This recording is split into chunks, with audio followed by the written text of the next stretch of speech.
고마우신 하나님, 한 주간도 저희를 지켜주시고 오늘 이 예배 자리에 나와 하나님 앞에 예배드릴 수 있도록 인도해 주신 것 참으로 감사합니다. 우리가 이 자리에 다시금 나왔다는 것은 우리가 일주일의 삶 가운데 하나님께서 보호하셔서, 하나님께서 지켜주셔서, 하나님께서 함께하여 주셔서 우리가 이 자리에 있는 줄 믿습니다. 하나님 너무나 감사드립니다. 특별히 이 기간은 아버지 사순절입니다. 주님의 순환을 묵상하는 그 기간입니다. 우리 주님께서 왜 그런 순환과 고통을 당하셨는지 우리가 다시금 기억하는 시간 되게 하셔서 정말 나를 위해 십자가에 달려 돌아가시는 그 예수 그리스도의 은혜와 사랑과 그 감사를 정말 우리가 이 기간 동안 깨닫는 귀한 시간들 되게 하여 주시옵소서. 특별히 내일부터 부활주일까지 21일 동안 특별 새벽기도회가 시작됩니다. 우리가 그 시간에 구별하여 주님 앞에 드릴 때에 우리가 먼저 은혜 받도록 하시고 그 예수 그리스도의 은혜와 사랑이 우리 안에 깊이 경험되게 하여서 정말 그것을 나누고 전하는 귀한 자들이 또한 되게 하셔서 전도의 열매 또한 맺어질 수 있도록 하나님 우리와 함께하여 주시옵소서. 하나님 오늘 이 예배를 위해 여러 각 기관에서 보이지 않는 손길들이 있습니다. 하나님 그 손길들이 있었기에 우리가 이 자리에 나와 주님 앞에 예배드릴 수 있음을 기억하게 하시며 그들을 위해서 또한 중보하는 자들 되게 하시며 또한 그들이 아버지 그 섬김을 통해 하나님께 더 큰 은혜와 사랑을 경험하는 귀한 자들이 되게 하여 주셔서 섬기는 것이 즐겁게 하시고 감사가 넘치게 하시고 기쁨이 넘치게 하여 주시옵소서. 하나님의 살아계심을 섬김을 통하여 경험하는 귀한 시간들이 되게 하여 주시옵소서. 오늘도 이 부족한 종은 아버지 말씀을 들고 다니었습니다. 하나님 이 말씀이 사람의 이야기가 아니라 그저 흘러가는 이야기가 아니라 하나님의 말씀으로 들리게 하시며 한 가지라도 우리 마음속에 기억나는 것이 있어 그것을 품고 일주일을 살아갈 동안 하나님께서 더 큰 은혜와 사랑을 허락하여 주시옵소서.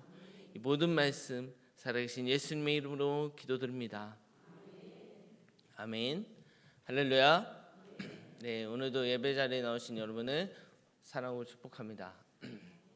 네, 날씨가 갑자기 정말 많이 추워졌습니다. 저도 이제 겨울옷을 다 넣고 이제 봄옷을 입어야겠다라고 하고 끊었는데 그 옷을 입고 나왔다가 지난주에 호되게 혼났습니다. 너무 추워가지고 오늘 그거 아니다 그래서 집에 다시 들어가서 겉옷을 입고 나오고 근데 또 날씨가 또 4월인데 이게 입는 게 맞나 이제 제 마음속에 그런 고민이 있다가 이제 저도 나이가 어느 정도 먹었는지 뭐야 그게 추운 게 장땡이지 안 추운 게 장땡이지 그죠? 안 추운 게 장땡이죠. 그래서 머플이 봤자 뭐 내가 또 얼마나 차이가 나겠나 싶어서 그냥 따뜻한 옷을 입고 다니기 시작했습니다. 여러분들은 어떻게 이 기간을 보내고 계십니까? 정말 감기 유의하시고 건강 유의하시기 바랍니다. 또한 우리는 이 기간을 교회적으로는 어떠한 절기로 보내고 있습니까? 사순절이죠. 여러분 벌써 20일이라는 시간이 지났습니다. 여러분들 이 기간에 어떠한 마음가짐으로 시작했으며 또한 지금의 마음가짐은 어떠하십니까? 그것을 어떻게 아시는지 하나님께서 아시고 목사님께서도 기억하셨는지 내일부터 어떻게 해요? 21일 동안 특별 새벽 기도회가 있습니다. 우리가 이 사순절 기간을 어떻게 보내셨는지 모르겠지만 정말 이 21일 동안만은 정말 하나님의 은혜, 하나님의 사랑에 하나님의 함께하심에 말씀으로 은혜로 하나님 더욱더 바라보고 하나님께서 나를 위해서 어떤 일을 하셨는지 또한 묵상해보는 귀한 시간이 되었으면 좋겠습니다. 오늘 본문으로 돌아와서 오늘 우리가 살펴본 이 말씀은요 어찌 보면 다 끝난 말씀입니다. 예수님께서 모든 고난의 기간이 끝나가는 마지막 시점 십자가 죽음 앞에 놓여져 있는 말씀이기 때문입니다. 저는 방금 전에 앞서 고난이 끝났다, 예수님의 고난이 끝났다라고 표현했지만요 어찌 보면 예수님께서 받으실 인간의 고난, 고통, 그 아픔은 여기서부터 시작이지 않을까라고 생각합니다. 여러분 이 십자가 형벌이 어떤 것입니까? 형벌입니다. 말 그대로. 또한 뭐라고 표현하죠? 죄인 중에 괴수만 가장 큰 형벌을 가진 사람만 이 십자가 형벌을 집니다. 왜 그런지 아십니까?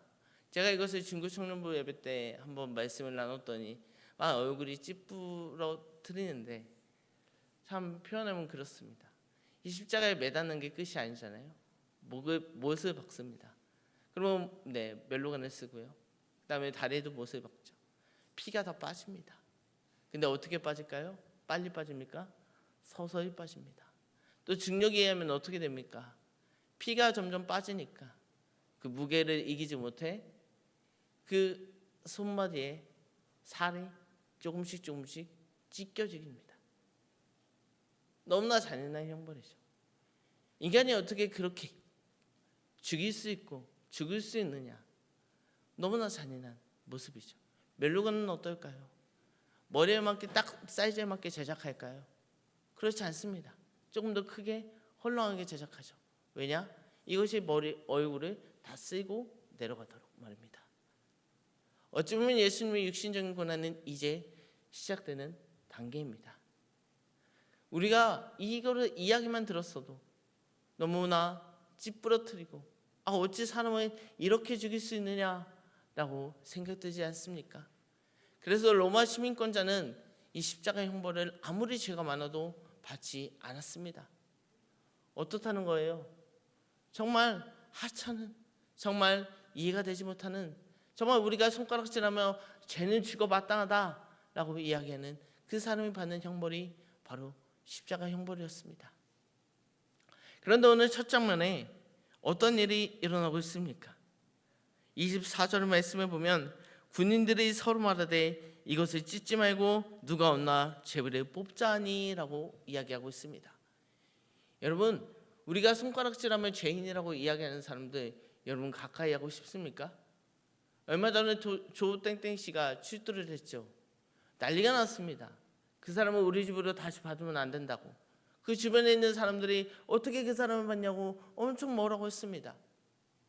이 당시에 예수님이 십자가를 지는 괴수였다면 군인들을 보았을 때에 이 예수님은 뭐예요? 이들은 믿음이 없었습니다. 완전한 죄인입니다.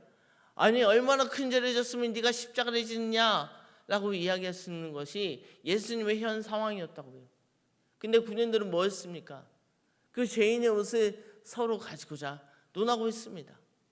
아니 옷을 입었으면 얼마나 좋은 옷을 입었는데요. 저는요 아무리 좋은 옷이라고 한들 죄인 중에 괴수가 입은 옷을 저에게 주면 나에게 이건 선물이라고 준 건지 갖다 버리라고, 받지도 않겠다고, 부정탄다고, 가까이 하지도 말라고 이렇게 표현했을 것 같아요. 근데 오늘 정말 이 군병들은 어떻게 했습니까? 그것을 서로 갖고자 논의하였습니다. 이 장면이 왜 등장할까요? 이어지는 말씀에 이렇게 요한은 서술합니다. 이는 성경에 그들이 내 옷을 나누고 내 옷을 제비 뽑나이다 한 것을 응하게 하려 함이더라. 이 말을 통해 어떤 것이 성립되는 것입니까? 예수님께서 십자가를 지신 것은 정말 태어나실 때부터, 아니 어찌 보면 태초부터 저 여러분들의 죄를 사하시고자 죄 없으신 인간이, 죄 없으신 그 예수 그리스도께서 완벽한 인간의 몸으로 입고 오셔서 우리의 모든 죄를 사하시고자 하는 그 모습의 반증이 오늘 군인들이 그것을 갖고자 하는 그 모습으로 등장하는 것 아니겠습니까?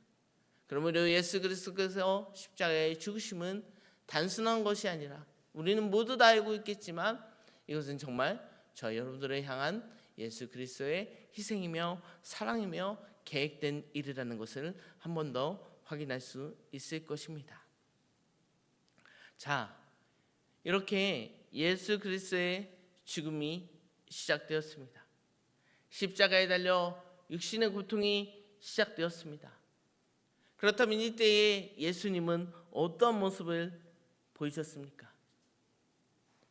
여러분이 지금의 마지막 시간에 자녀들이 여러분 곁에 있다면 여러분들은 어떤 말을 하고 싶으십니까?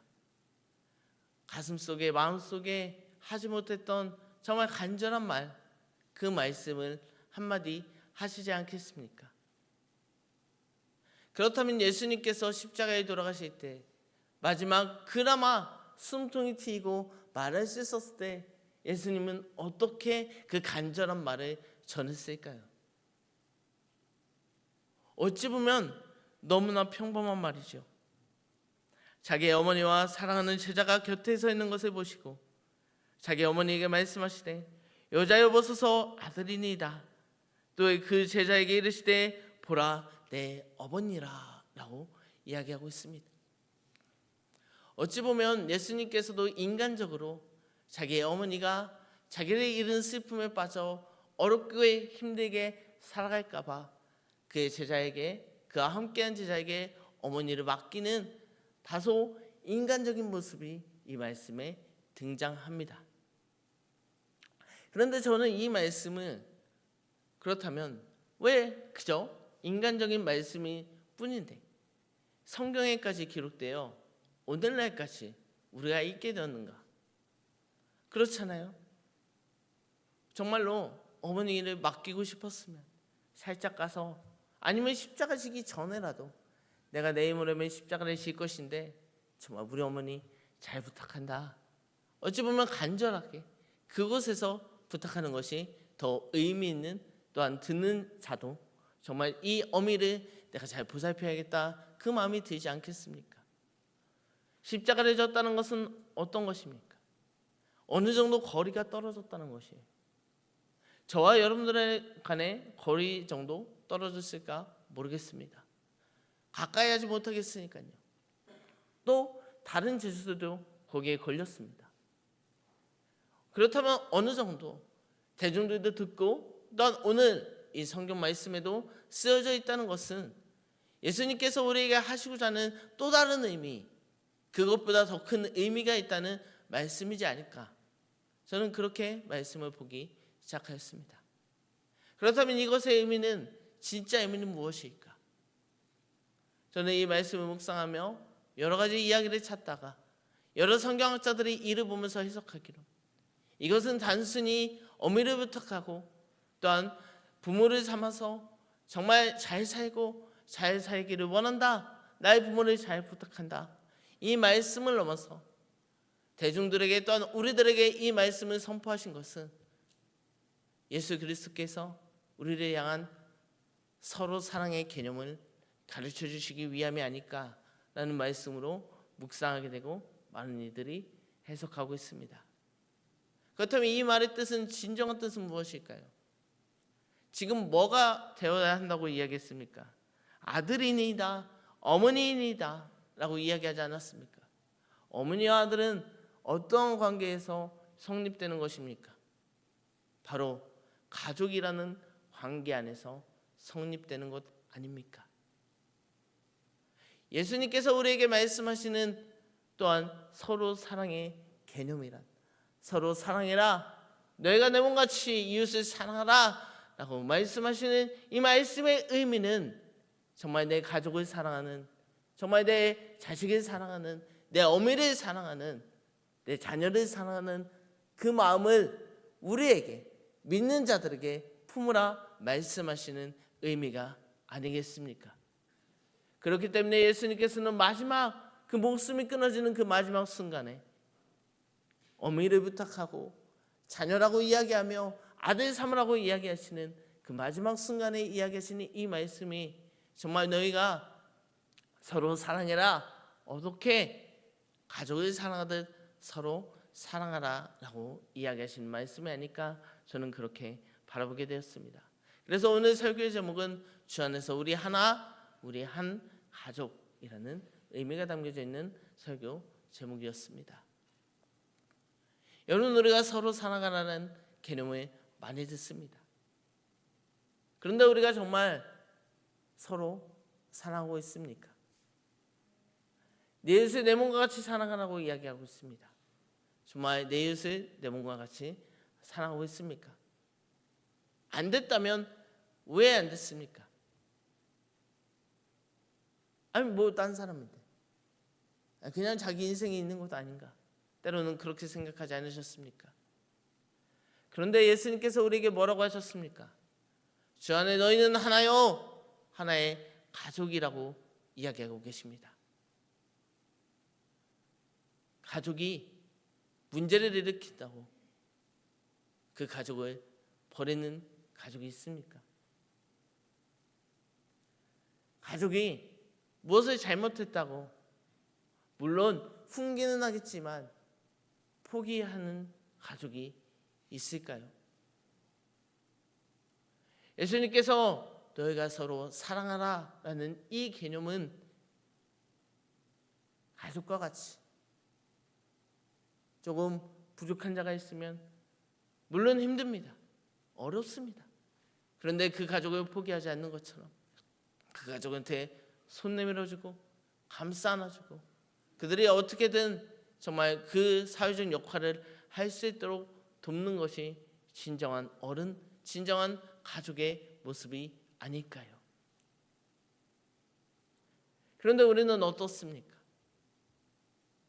멀리도 보지 맙시다. 교회 내에서도 어떻습니까? 가족이라고 물론 마음에 들지 않는 부분이 있겠죠. 여러분도 저 다 마음에 안 드시잖아요. 모든 면에서 마음에 안 드시잖아요. 그렇죠? 저도 많이 부족함을 느껴요. 저는요 이래봬도 말을 많이 저지르잖아요. 그래놓고 뒤에 가서 후회하는 스타일이에요. 내가 하지 말았어야 되는데 여기까지는 하지 말았어야 되는데. 저도 많이 부족하다고. 맞아요. 저도 알아요. 여러분들 서로 볼 때도 서로의 부족함을 느끼잖아요. 어떻게 합니까? 이런저런 얘기 혹시 하십니까? 그럼 뭐 하는 거예요? 내 얼굴에 침 뱉는 거예요. 주 안에서 우리 하나 가족이라면서요. 그 사람을 욕하는 것은 뭐예요? 우리 가족을 욕하는 거예요. 여러분, 우리가 이 개념을 정말 우리가 이 말씀을 통하여 여러분 마음속에, 저의 마음속에 정말 간절히 새기는 이 시간이 되었으면 좋겠습니다. 근데 제가 아까 그런 얘기했죠. 가족은 절대 버리지 않는다고요. 근데 이러한 생각이 들죠. 요새는 가족도 버립니다. 호적도 파가라고 하면 진짜 세상 말로 쌩까는 가족도 있습니다. 여러분, 그런데 그 가족이 있어요. 그럼 정말 죄송한 표현이고 누군가에게 상처될 표현일 수 있겠지만 그 가족에 내 자녀를 시집, 장가 보내고 싶으십니까? 온전치 못한 가정이 있어요. 있다고요. 물론 여러 가지 이유를 통해서 있을 수 있습니다. 그런데 그 곳에 내 자녀를 시집, 장가 보내실 수 있냐고요. 제가 이 말씀 드리는 이유는 어떠한 이유냐면 우리 교회가 하나의 가족이고 하나의 공동체인데 우리 가족이 깨어져 있다면 그 누구를 이 공동체 안에 끌어들일 수 있겠습니까? 정착이나 할 수 있겠냐고요. 우리 안에서도 서로 사랑하지 못하고 깨어진 가족인 것을 누구에게 소개하고 누구에게 이야기할 수 있겠습니까? 우리가 이것을 다시금 정립해야 돼요. 다시금 생각해야 돼요. 다시금 묵상해야 돼요. 여러분, 우리는 주 안에서 하나의 가족입니다. 주 안에서를 빼고 우리는 하나의 가족입니다. 그럼 그 가족을 위해 우리가 그 가족이 조금 떨어진다면 그 가족을 위해 돕고 같이 행동하고 같이 감싸주는 것, 그것이 정말 교회에서 이야기하는 예수 그리스도께서 말씀하시는 사랑의 진정한 의미가 아니겠냐 이 말입니다. 물론 저도 여기서 강단에서 선포하지만 저도 때로는 부족한 모습이 있을 수 있습니다. 그런데 저는 오늘 이 말씀을 다시금 붙들고 다시금 한 걸음씩 넘어지면요 다시금 일어나는 사람이 승자 아닙니까? 다시금 달려갈 길에 달려가는 사람이 승자 아닙니까? 거기서 넘어져서 나 실패했어. 그러면 거기서 뒤처지는 사람이 돼요. 근데 우리는 못하지만 어렵지만 다시금 마음을 붙잡고 하나님 앞에 예수 그리스도 앞에 주 안에 하나의 가정, 그래 내가 서로 사랑해야지 그 마음을 날마다 품고 하루하루 살아간다면 우리의 신앙이, 우리의 믿음이 한 단계씩 성장해가 있지 않겠습니까? 우리의 교회가 더욱더 그리스도의 사랑으로 풍성한 교회가 되지 않겠습니까? 여러분, 우리가 이 그리스도의 사랑을 우리가 먼저 품고 우리가 먼저 서로에게 그 가족과 같은 사랑을 정말 전하며 나누는 저희 여러분들이 됩시다. 그리고 정말 그것이 우리로서만 끝나는 것이 아니라 아직 우리 교회에 아직 세상이 너무 좋아 세상에 빠져 살아가는 이들에게 그 그리스도의 사랑이 정말 너무나 좋다. 그 사랑이 어떤 사랑이냐? 가족과 같은 사랑이다. 그러기에 내가 너를 찾아왔고 내가 너와 함께하기 원한다 라고 이야기하면서 주의 사랑을 나누는 것, 그것이 바로 전도 아니겠습니까? 제가 지난주에 광고에도 나왔지만 화요일에 전도 세미나를 갔다 왔습니다. 근데 그 전도 세미나에서 여러 강의를 듣고 또 특별로 강사로 오셔서 강사분이 이야기하시는 말씀도 들었습니다. 거의 하루를 다 들었는데 결론적으로는 무엇인가 하면 한 영혼을 사랑해라 라는 그 결론입니다. 다른 이야기를 여러 강사가 여러 번 이야기해도 결론은 똑같았어요. 한 영혼을 사랑해라 라면서 본인 교회에 있었던 일을 이야기하시는군요. 저희 교회 이야기가 아닙니다. 네, 지금도 이야기할 수 있는 정도로 네 글자가 들어가는 교회 이름입니다. 저는 이 이야기를 듣고 내가 정말 영혼을 향한 마음이 열려 있는가 다시금 생각하게 되었습니다. 그분은요 새가족을 담당하는 목사님이었어요. 그런데 그 목사님이 한 번은 장로님이랑 싸웠대요. 왜 싸웠냐면 새가족이 이렇게 많은데 목사님은 한 명만 붙들고 1시간이고 2시간이고 이야기하시면 어떻게 하십니까? 라고 싸웠다는 거예요. 그런데 목사님이 그 이야기를 했대요. 장로님, 제가 새가족이 한 번 오면 그 사람이 어떠한 사람인지, 어떠한 역할을 하는지, 어떠한 직업을 갖고 있는지, 어떠한 가정의 환경이 있는 것인지 다 기억하고 있지 않습니까? 네, 그렇죠. 목사님이 그랬대요. 그 한 영혼을 향한 마음, 그 영혼이 얼마나 이야기할 데가 없으면, 얼마나 말하고 싶었는데 말할 수 있는 상대가 없었으면 저를 붙들고 1시간, 2시간이고 시간 가는 줄 모르고 이야기하겠습니까? 장로님이 한 영혼을 사랑하시는 새가부족부 부장이잖아요. 이렇게 질문하셨대요. 그러면서 자신은 그렇게 1시간, 2시간 같이 이야기하는 것이 정말 영혼을 향한 관심, 내가 당신을 사랑한다, 정말 잘 왔다, 우리 한 가족이 되어보자 라는 그 마음의 열무로 그렇게 계속해서 새가족부를 운영하시고 또한 전도를 나갈 때도 자신은 많이 만나지도 않는데요. 물론 많이 만날 때도 있지만 그렇지 않을 때는 정말 그 한 영혼을 사랑하는 마음으로 그 영혼을 붙잡고 1시간이고 2시간이고 이야기하다가 오신답니다. 그럼 그 영혼이 정말 이 사람이 나를 사랑하는 마음, 나를 위한 마음이 있구나 라면서 교회에 한 걸음씩 다가오게 된다는 것이죠. 우리는 어떠한 영혼을 향한 마음이 있습니까? 물론 1시간, 2시간 떠드는 거 여러분 이렇게 얘기하면 쉽지 않겠죠. 반대로 생각해 볼까요? 정말 저는 어렸을 때 저희 어머니가 이해가 되지 않았습니다.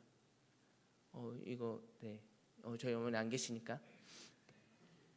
저희 어렸을 때는요. 지금은 인터넷 모르시는 분도 많을 건데 인터넷이 정말 보급화가 많이 되어서 자연스럽게 당연히 쓰잖아요.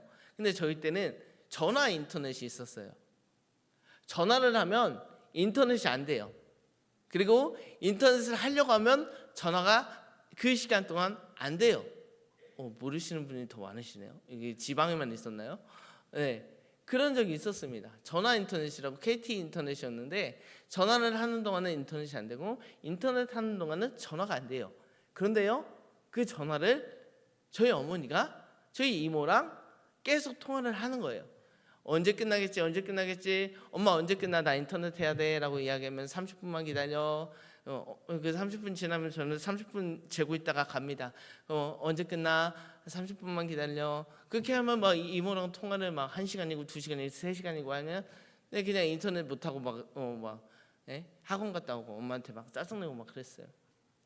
그래놓고 끝나면서 뭐라고 통화하는지 아십니까? 중요한 건 만나서 얘기해라고 이야기합니다. 그리고 또 만나면은 두 분이서 주방에서 막 이야기하세요. 그리고 또 이제 엄마 집에 가자 하면 뭐라고 해요? 중요한 것은 전화로 얘기해. 이걸 또 얘기 못했네 라고 이야기합니다. 이게 뭐예요? 내가 관심 있는 사람, 내가 사랑하는 사람과 통하는 이야기는 어느 시간이 흐름에도 관계가 없더라고요. 말을 해도 시간이 부족하더라고요. 우리가 영혼을 향한 그 사랑의 마음, 정말 그 영혼이 내 가족처럼 여기고 내가 사랑하는 조카요, 내 친척이요, 내 이웃이요, 내 누이요, 내 동생이요 라고 여긴다면 그 사람과 이야기하는 그 시간이 우리에게 기쁨의 시간이 되고 언제 흐를지 모를 정도로 감사의 시간과 더 나누고 싶어서 정말 집에 가서 얘기해, 전화로 얘기해 이야기할 수 있는 그 단계까지 우리가 수준을 넘어 올라갈 수 있는 저희 여러분들이 그 그리스도의 사랑을 정말 경험하고 또 나눌 수 있는 그 단계까지 이르기를 주님의 이름으로 간절히 축원합니다. 그리고 또 한마디로 두 번째 에피소드를 이야기해 주셨는데 이런 얘기를 하더라고요. 열심히 신방하며 이야기했대요. 새가족부 담당이시니까 이야기했대요. 근데 새가족부 위원 중에 한 분이 이런 얘기를 하더래요. 자기한테 와서 목사님 저 사람 여기 죄송해요 있으시다면 보험쟁이에요 이렇게 얘기했는데요. 목사님이 그랬대요. 그러면 누가 교회 와야 돼야 된대. 그렇게 걸르면 누가 교회를 와야 되냐고 되물었답니다. 여러분 우리 가족 중에 보험하는 사람이 있으면 그 사람에게 보험쟁이라고 이야기합니까? 얼마나 힘들어, 얼마나 영업 뛰느라 힘들어, 요새 보험도 인터넷으로 드는데 어떻게 그런 일을 계속해서 감당해, 이렇게 이야기해야 진정한 가족, 사랑을 나누는 가족들의 이야기가 아닙니까? 보험쟁이라고 교회하지 말라고요? 여러분 그러면 여러분은 무슨 쟁인데 여기 앉아 있습니까? 우리가 알게 모르게 영혼을 구별해서 받고 있는지 아닌지, 가족인데 내가 사랑하는 사람인데 그 사랑을 구별해서 받고 있는지는 아닌지 다시금 생각해 봐야 되는 시간이 아니겠습니까? 그리스도의 사랑, 서로 사랑, 그것은 정말 그 영혼을 향한, 그 상대를 향한 가족으로 여기며 그들이 잘못했을 때는 그 상처를 보듬어주고 함께 해주고, 물론 때로는 훈계도 하겠지만 사랑 안에서, 믿음 안에서, 은혜 안에서 그 그리스도의 사랑을 우리가 먼저 서로 품고 연습하며 그 사랑을 여러 이웃들에게, 아직 믿지 않는 자들에게 나누고 전하면서 정말 그 그리스도의 사랑의 완전을 여러분들의 삶 가운데 온전히 이뤄가시는 이 자리에 모인 저 여러분들 되시길 주님의 이름으로 간절히, 정말 간절히 축원합니다. 기도드리겠습니다.